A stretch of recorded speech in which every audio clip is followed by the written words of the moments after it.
I've made a living in very dangerous. An integrated home with all sides.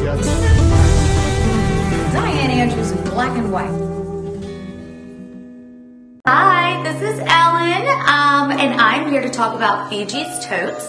This is a wonderful dog bed. I cannot say enough good things about it.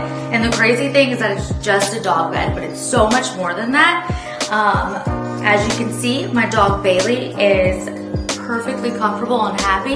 What's so great about this pillow and why I decided that I had to talk about it was because I had spent so much money on dog beds.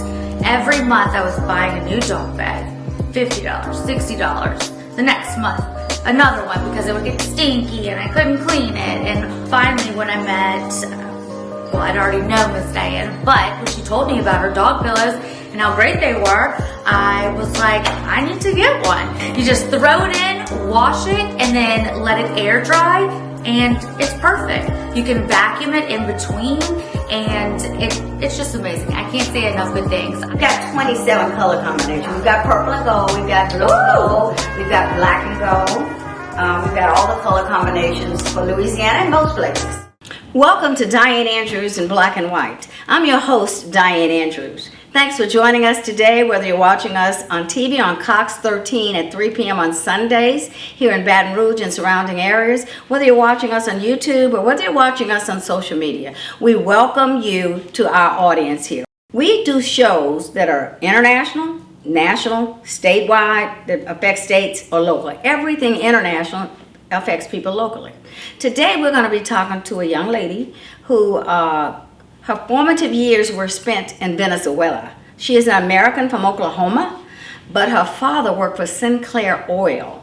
And from first grade to ninth grade, she lived in Venezuela on a camp with the rest of the oil people in the eastern part near the Caribbean of Venezuela. Her first husband she ended up marrying and lived in Venezuela a second time. And then she came back to the States. But we'll talk a little about that. But she lived in Venezuela twice. And she has deep contacts to Venezuela now. And she can tell how it was then, and we know how it is today. Thank God that President Trump went in and removed Hugo Maduro. The president, unelected really president, Maria Machado was the true president elected by the people in Venezuela. Even Joe Biden had a $25 million bounty on Maduro, but he was never going to go in and take him out. People lost 19 pounds during their reign. It was first Chavez, who was a communist, and Maduro really took Venezuela all the way to communism because China, Russia, and Cuba were the three countries basically running and using most of the oil in Venezuela, which we built the infrastructure starting back in the 40s and 50s. So come on back and let's hear what Venezuela was like then and what people think it's like today. Come on back to Dianne Andrews in Black and White. Hello, this is Fuji Totes. I'm making a little video for you to see how the pillow works with the doggy in it. As you see, Fuji's in here, in the bottom of this. At the end, after I take him out, I'm going to take all the things that are in here with him. I have driven all the way to Las Vegas, Nevada, and taken Fuji and my other dog, my multiple, with me with their meds, their leashes, their water, cup, and whatever. And one pack, a couple of packs of food are in the bottom of this. He had a plate though. He had the COVID test, as I laugh about. He had a heavy leash. He had some water bottle. He had some food. And another leash. This pillow only weighs about 3 pounds. So whatever you need in your necessities are for your dog can go in here along with the dog as you carry him wherever you want to go.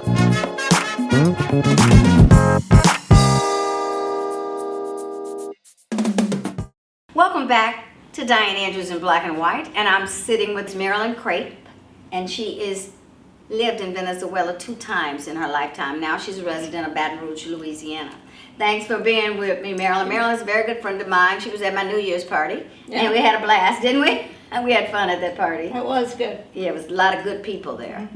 So Marilyn, how did you feel? Were you 5 or 6 when you first went to Venezuela? Your father was transferred down there. Actually, I was 8 8 when you went. when I went to Venezuela. Mm-hmm. And so my daddy was already there because the family couldn't come down for 6 months. I guess to make sure that guy was going to stay. Yeah. So my mother and my little brother, we had to go from Oklahoma all the way to Philadelphia, Pennsylvania, where we got on an oil tanker. Really? Yeah. Oh, wow. Actually, the port was Marcus Hook. And so we got on an oil tanker. It was a Sinclair oil tanker. And it was... Who your father worked for, that he oil worked- company. So it was empty because they had just come and deposited the oil. From Venezuela to Philly. Yeah. So we got in this empty boat, but it was a big oil tanker. We were the only 3 passengers on there. Wow. And it was an oil tanker going back to Venezuela, where they would pick up more oil and bring it back. So I it guess- just went back and forth. That's all it's I don't know if they had more ships than one. Yeah, But probably. it was Sinclair oil tanker. And so my dad was there waiting for it. It took about 5 days for the trip down. And nobody else did they pick up? No, You all were the we- only passengers. Yeah, and actually it was not made for passengers at all. I bet It was not. a tanker. Yeah. And so anyway, we got But you down were there. how old? 8 years old. It was an adventure. It was really an adventure. Yes. For us, you know, Yeah. we had never been anywhere. Yeah. And so we get down there, my dad's We hadn't waiting. been to Philly before, but you didn't get to see No. much of Philly. Yeah. But so my dad was waiting for us there on the dock in Puerto La Cruz, where the ship went, and that's where they They were came through the Caribbean. They went to the Caribbean to land. dock. that was the Atlantic from the Atlantic. Philadelphia down into the Caribbean. Right. Yeah. Right. What, So, anyway, my dad was there, picked us up, and we went to the camp where we were going to be living. yeah. And the first camp was a Sinclair oil camp, and it had houses there. But where we lived at the very back of this little camp, and it was a dirt road getting down to where the house was. They were just kind of hodgepodge houses there. But the house was nice, all concrete blocks, concrete ceiling, nice, had a fenced yard, and it was just wonderful. I You have love a lot of kids to play with. Other Americans were there, right? yes. Because you were there at camp. There were other Americans, and my next door neighbor was actually from Trinidad. And the camp was nice, our house was nice, and everything was okay. We could do anything we wanted as long as we stayed inside the camp. I know you may not know exactly what year, but was this the 50s, 40s, 50s, or 60s? Okay, I went down there when it was like 1946, It was in the 40s. so it was in the 40s. And they were developing the oil fields, and your Right. father had been down there a while. Were there a lot, was this camp really big, a lot of homes for the This- Americans working? This camp was not that big because there weren't that many Americans here at that time. Yeah. But it definitely had a refinery somewhere because my dad, that's what he did. He knew how to make gasoline. Right. So Well, America built the infrastructure for Venezuela's oil. I Yeah, mean, they they did. helped them because reading it said it really started in the 1920s. Also, they have rare earth minerals. They have a big They do. mining community They do. in Venezuela also. So that's another reason I think our government used to have a real good deal with Venezuela for oil, like you said. You were going to oil tank, it came back and forth every 5 days to America getting Right. oil. They were And they getting- stopped giving it to us, selling it to us after Hugo Chavez in the late 1990s when they nationalized oil. yeah, it was so. We lived there in this one camp. It's called Santa Barbara, and it's I think still there. It's Oh, really? It's really close to Ciudad Bolivar, where all the gold was situated. And everything was fine, but there weren't that many children. So all of the children were in one school, one room. One room school. One room schoolhouse. They had a lot of that back in America in the 40s too. One room schoolhouse in the country. Yeah. Yeah. But anyway, so I still remember Mrs. Shoup She was your teacher? was our teacher, and she taught every grade Yeah. in this one little room. Wow. So we got a really great education. Yeah. Like one-on-one. Yeah. Do you know Venezuela at the time, they were not a communism then. They were a democracy then, weren't they? Yes. Well, sort of. Yeah, We sort had of, right. dictators all the time. Right. But it wasn't like Maduro. Chavez. Chavez and Maduro. No, it was wonderful there. Yeah. And we had little sort of regime changes every now and then. Yeah. Like there'd be like a change of a Right. president, whatever. 'Cause you're right next to, we'll have a map up here of Venezuela, but you're right next to Colombia, aren't you? No, Venezuela's that's on the close- other side. Of Colombia? Colombia is on the west, Oh. west of us. Of Venezuela? Mhm. What's the country next to Venezuela? I need to look at the map. It's on the right hand side. Mhm. In the east is Guyana. Guyana It's is the there, country. okay. And it has also had a huge discovery of oil. Really, in Guyana? Yeah, When you were there or recently? just kind of recently Yeah. this one, because now they're down there developing a camp for people to come live in. Everybody remembers Guyana, Jim Jones, when he killed all and poisoned those That's people that it. followed him That's- down there. It's the same place. Yeah, same place, yeah. So he was nuts. But so are the people who followed him. You had to be kind of nuts to follow Jim Jones. Oh yeah, well they were. And they stayed. It was amazing. It's terrible. Yeah. But anyway, so camp was just wonderful there, Mm-hmm. and Just for people to know, Venezuela is in South America. We had- And you'll see it on the map. we had everything. Mm-hmm. And I was there until I was in the 9th grade, and then I had to come back to the States to go For to high school. school. Yeah. Well, you were a teenager then. So Yeah. by the 9th grade, you were a teenager, Mm-hmm. and you enjoyed. You had a lot of friends there. loved it. Did you all go to the cities, and you were free to do anything you wanted at that Yeah, time? we were Go free. shopping. We were free to do anything, Mm-hmm.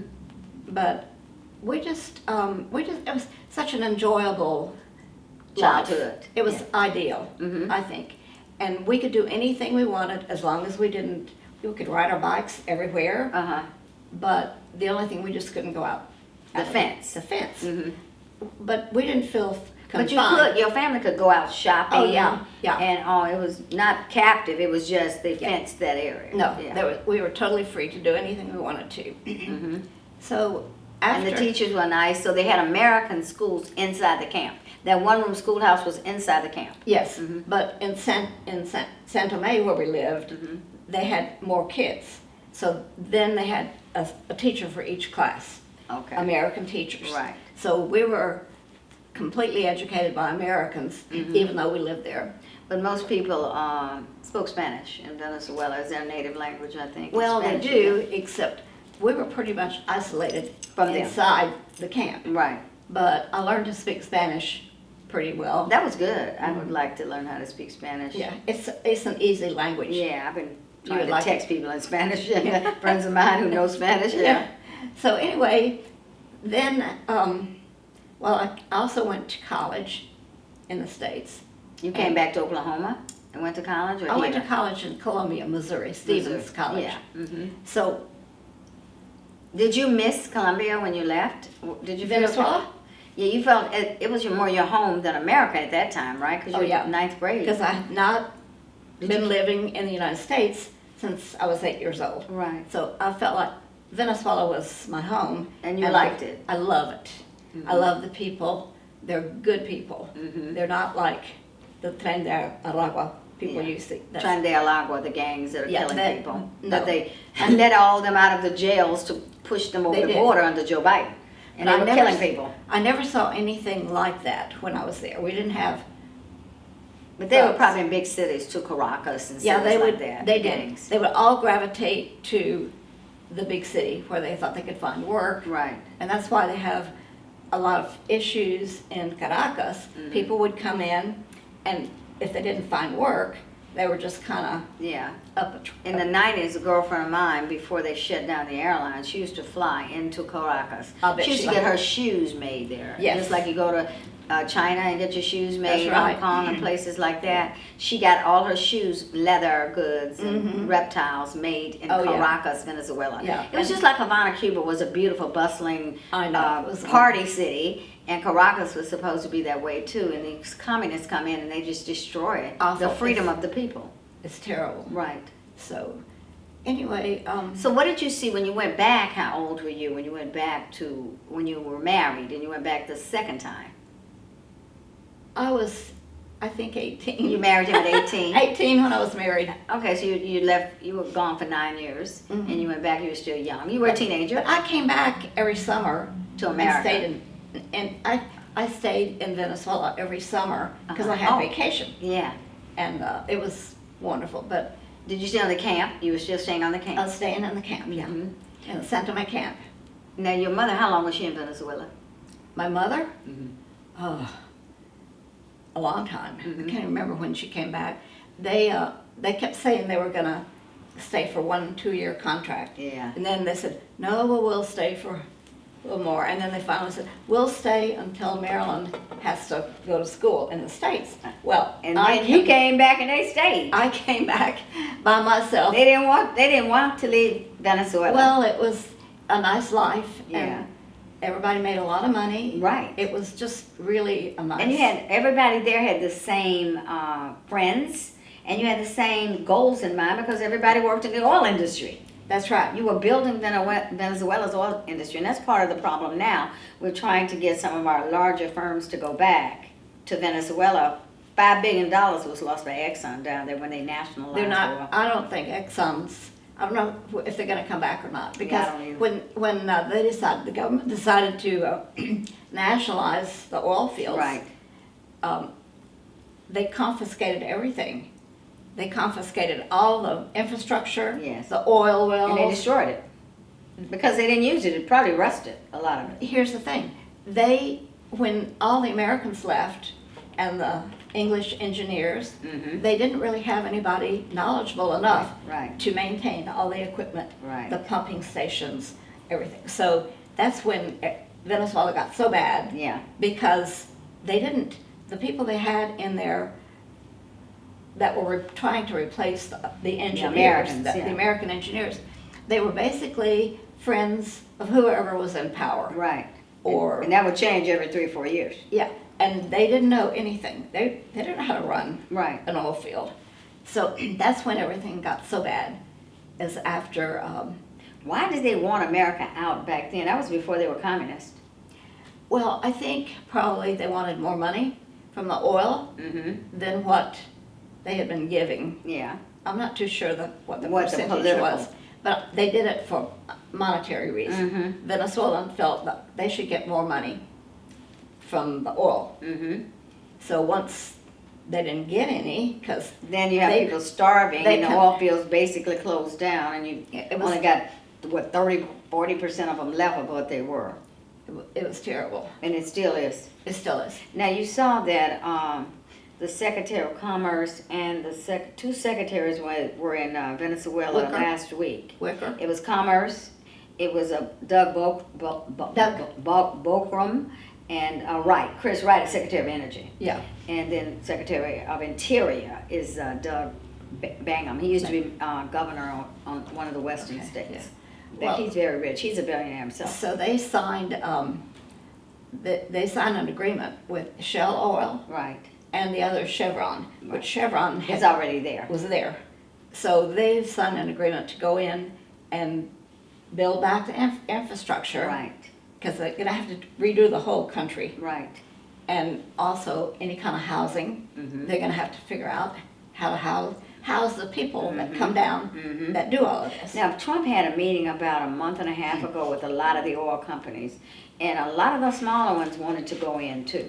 They're risk takers. I saw that. Yeah, and I think a lot of them will go back in. I think it's going to take a long time, but you got to start somewhere. And they were developing oil, which they were selling to Cuba and Russia and China. Yeah. So we take that oil, we're doing okay. We'll take that oil because Trump already got some from them. I Yeah. think 80 million barrels or From something Venezuela, from yeah. Venezuela. So they are still producing oil, which is good. They But are. they can triple what they're doing today. Yeah, they're not People producing- are hungry. 4 out of 5 people are starving, I read, in Venezuela. It's They have no terrible. jobs. It is terrible. They lost an average of 19 pounds in the last, when Chavez and now Maduro is even worse than him. And it's interesting that Delcy Robinson, I think her name is, Rodriguez, I'm sorry, Delcy Delcy Rodriguez, his vice president, Right. is now the president. Yes. But she is seemingly playing ball with Trump.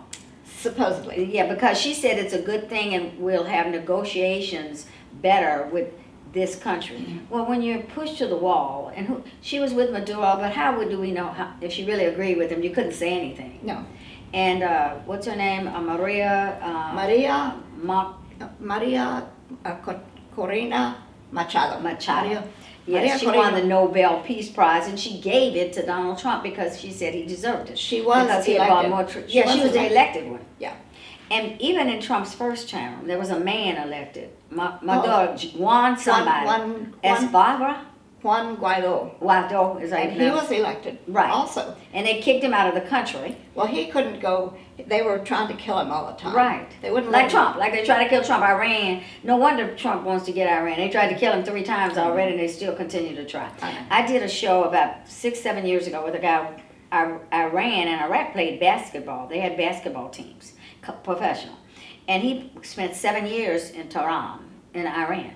He said that it's the people love America, but the Ayatollah and his regime hate America, and they will chant death to America as long as they're around. And that's proven to be true. Remember Obama about 4 years ago, 6-7 years ago now, when he was in office, he dropped $1.7 billion in cash to Iran, to the Ayatollah. Is that terrible? Terrible. How do you pay people to stop the nuclear program? You have to go bomb it, like Donald Trump did, and they still have a lot of ballistic They missiles. still have problems. That's right. Because of the Strait of Hormuz. Right. They can't. 30% of oil in the world goes through the Strait of Hormuz.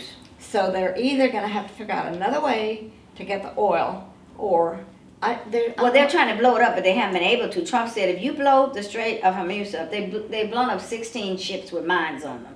Trump has. And he said if you blow this up, you're going to see the wrath like you ain't never seen it before. Well, he's trying to scare them, but it's hard to scare Iran. They don't care. They don't care if they die. I don't think they care. They don't care if they die. No, they don't. It's like suicide bombers. They don't care. Like from Iraq, you know. It's just a different culture. I know the suicide bombers, when I did one show, one guy said that they are promised versions. If they get 40, if their family gets money here, and then they're promised versions when they get to their heaven.